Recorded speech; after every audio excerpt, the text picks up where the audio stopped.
Como é habitual, na edição das 12, contamos com o comentário às segundas-feiras de Luís Gonçalves da Silva e Bernardo Trindade. Portanto, muito boa tarde, obrigada pela presença aqui na edição das 12. Luís, começava por si, Espanha é o tema de hoje. Finalmente se ouviu uma decisão por parte de Madrid, também da União Europeia. Madrid pediu resgate à banca, que pode chegar ao valor de 100 mil milhões, mas sem ter com isso um plano de austeridade. Como é que vê esta solução para Madrid? Bom dia, antes de mais, eu começaria por sublinhar essencialmente 4 pontos.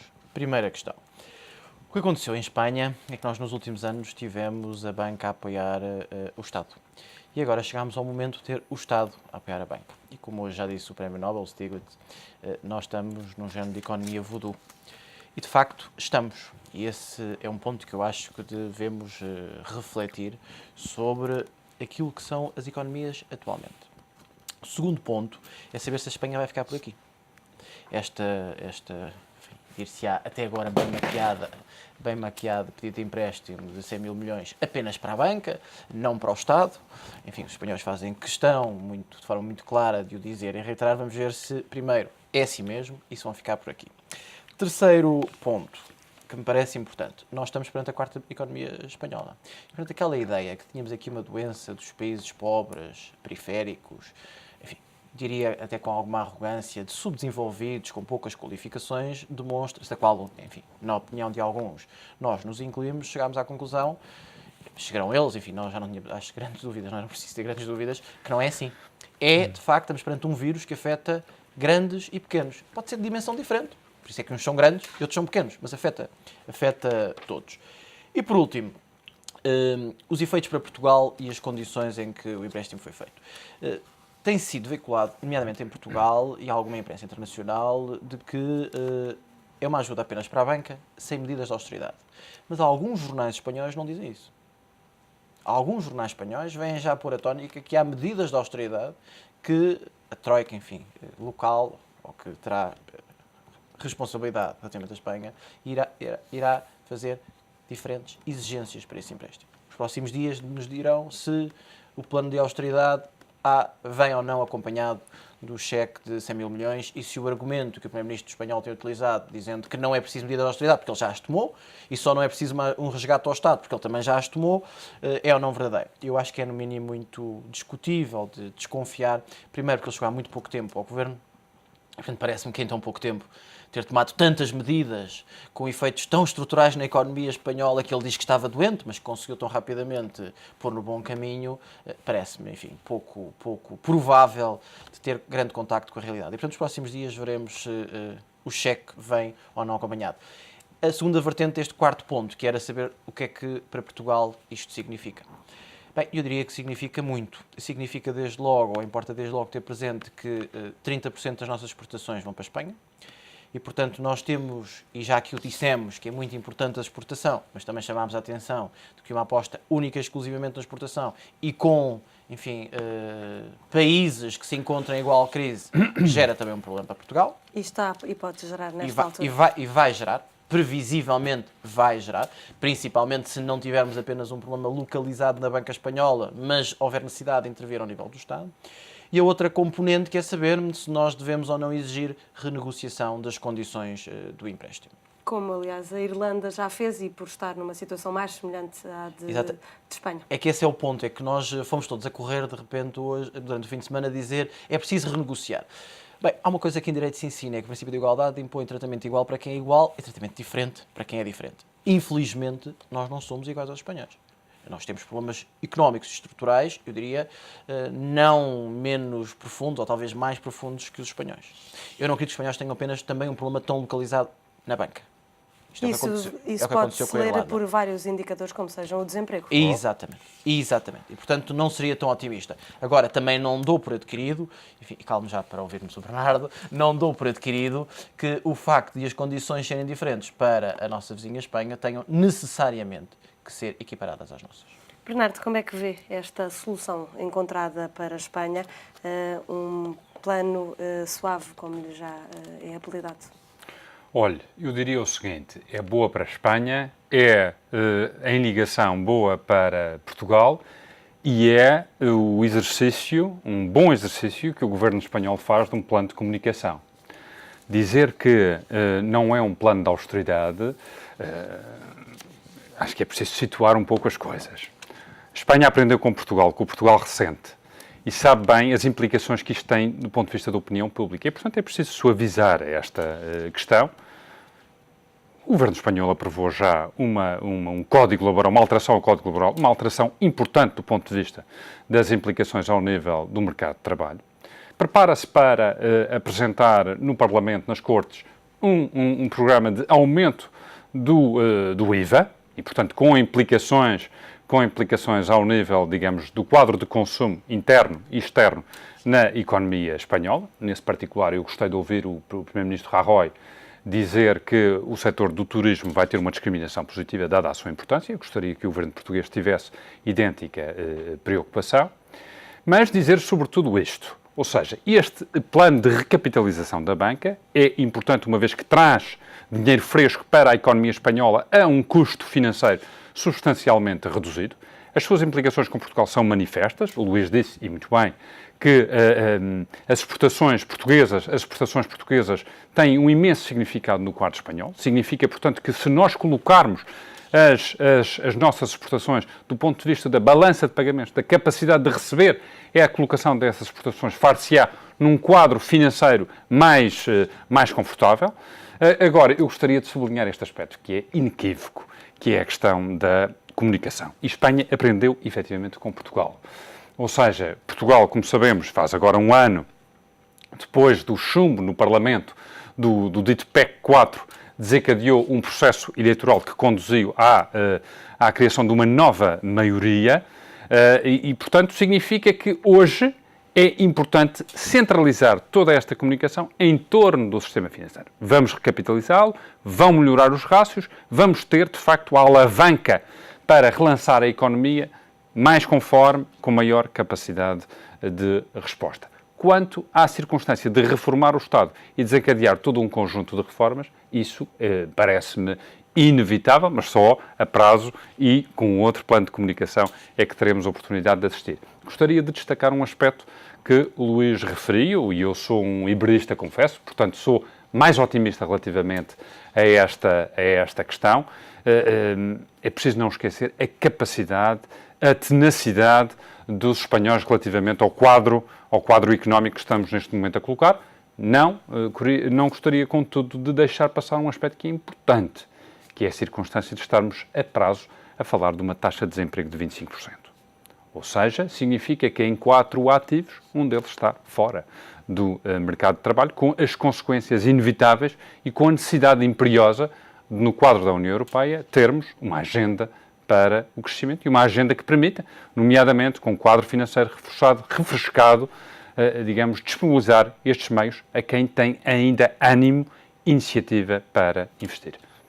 Como o Bernardo estava a dizer, Luís, agora passo-lhe a palavra a si, falámos de uma taxa de desemprego na ordem dos 25%. O Bernardo falou de capacidade e de necessidade no plano de comunicação de Espanha, mas Espanha tem aqui maior peso para negociar do que qualquer uma das outras 3 economias até agora intervencionadas. Tem isso, é um fator decisivo para haver aqui uma espécie de 2 pesos e 2 medidas? É um fator decisivo, é uma realidade. A Espanha, se tiver que haver um resgate ao Estado espanhol, havia alguns jornais hoje que falavam em 500 mil milhões. Por baixo, só para fazer aqui um parênteses, falta saber qual é o estado das finanças das autonomias. Temos já uma das mais ricas a pedir ajuda ao próprio governo espanhol, portanto, falta-nos ter um cenário muito positivo. Falta-nos ter a fotografia total. E se avançássemos para o resgate ao Estado espanhol, além da fragilidade em que se encontra a União Europeia, eu estou convencido que era preciso uma verdadeira revolução em termos daquilo que temos assistido nos últimos meses de atos da União Europeia para ter capacidade financeira para resgatar Espanha, esperando que ficássemos só por Espanha. Portanto, e quando eu há pouco falava que tínhamos um problema na 4ª maior economia espanhola, é evidente que temos um problema na 4ª maior economia espanhola e temos um problema agora a sério, enfim, eu diria, os anteriores já eram sérios, mas talvez esse agora consiga convencer o eixo franco-alemão de que a Europa está mesmo à beira de ruir se não houver uma tomada de posição rápida. Pode-se a seguir mais quedas de Estados? Fala-se na pressão crescente à Itália. Bem, como sabemos, a Itália tem estado sob fortíssima pressão, cada vez mais intensa, e não é um bom augúrio para aquilo que acontece com a Espanha. E, portanto, é previsível.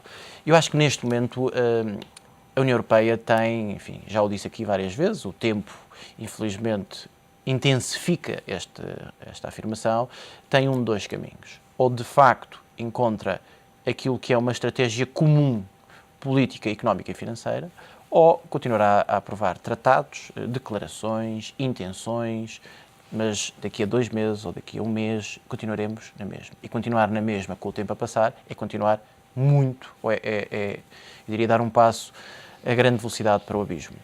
Aliás, havia quem hoje dissesse que nós não estávamos a aproximar do abismo, nós já estaríamos no próprio abismo. Enfim, quero ainda aqui ter algum otimismo, partilhá-lo com o Bernardo, mas não me parece que tenhamos condições para muito mais otimismo. Deixe-me só sublinhar aqui um ponto que o Bernardo há pouco referiu do desemprego, dos cerca de 25%.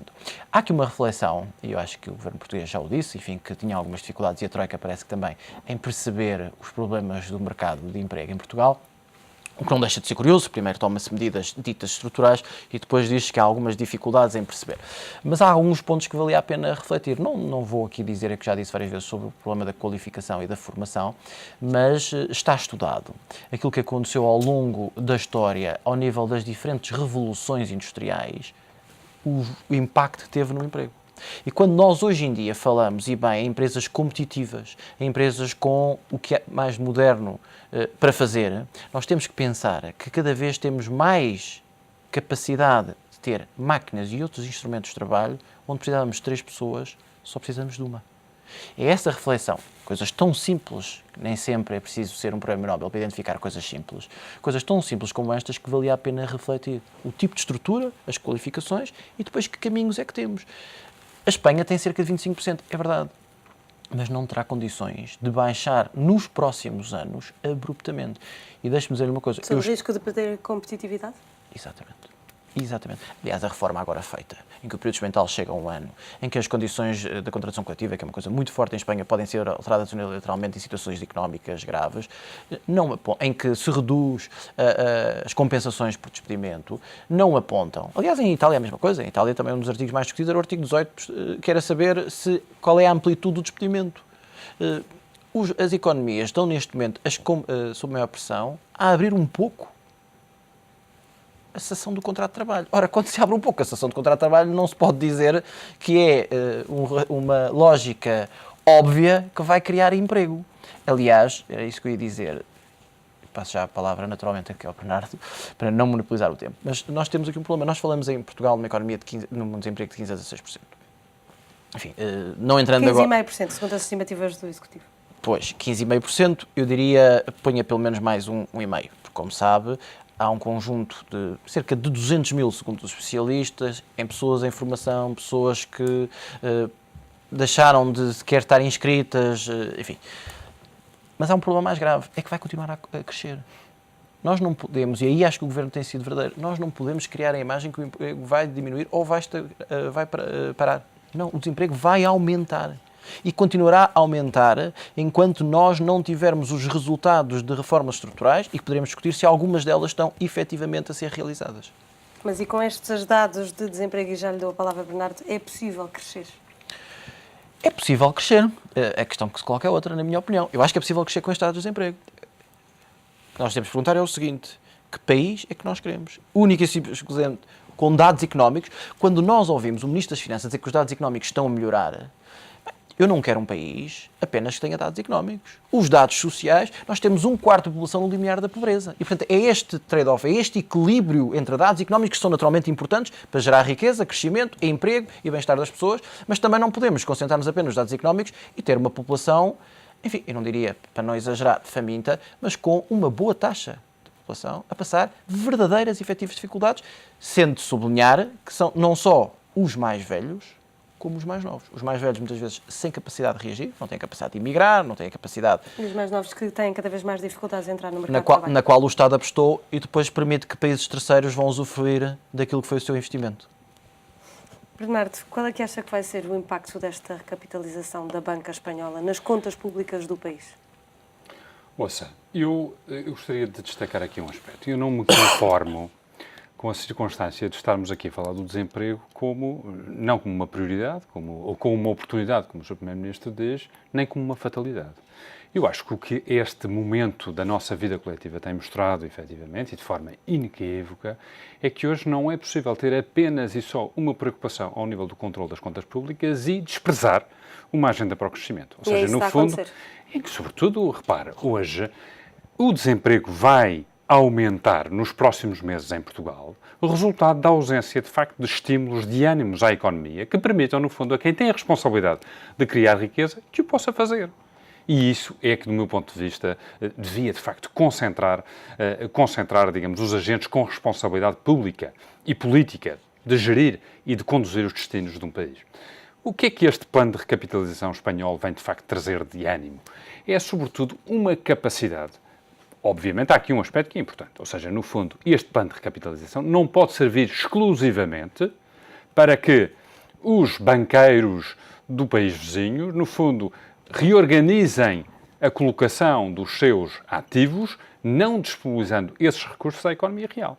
E isso aí parece-me manifesto e deve ser, de facto, algo que deve preocupar indiscutivelmente não só os credores que habitam, digamos, no centro da Europa, mas, sobretudo, quem tem a responsabilidade da coisa pública ao nível de Espanha. Mas ouvimos essa preocupação nas palavras de Mariano Rajoy. Isso é importante, ou seja, no fundo, o que é que pode efetivamente acontecer? Se este plano de recapitalização, se estes recursos forem disponibilizados à economia, tendencialmente, os empresários não verão repercutido um encargo adicional ao nível do custo financeiro, do juro que pagam ao sistema financeiro por exemplo, emprestar dinheiro e, portanto, por essa via, reequilibrarem as suas contas domésticas. E, por outro lado, garantir outra coisa que me parece importante, que é, sobretudo, que este dinheiro pode, no fundo, criar as condições para que Espanha volte a crescer.